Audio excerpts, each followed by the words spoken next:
Alright, so let me update. I have welded much as I can on the outside, but I would say this has been a learning experience with the welding. One thing is, you gotta make sure your cuts are even, and for the most part they are, but when you're dealing with this containers, the way the corrugation is made, it falls different, and then also this material is thinner than what you're soldering to, you're welding to.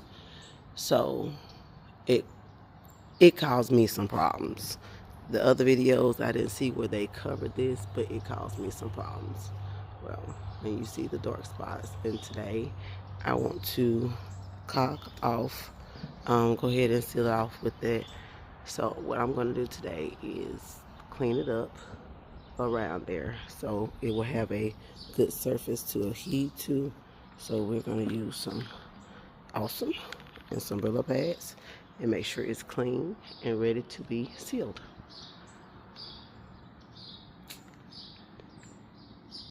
Now that was a video that showed how you need to prepare your window before you do caulking, and it said to clean very good so it will have something to adhere to, clean surface, because you don't want anything that's going to interfere with your silicone sealing off and working and sticking to. So that's what we're doing.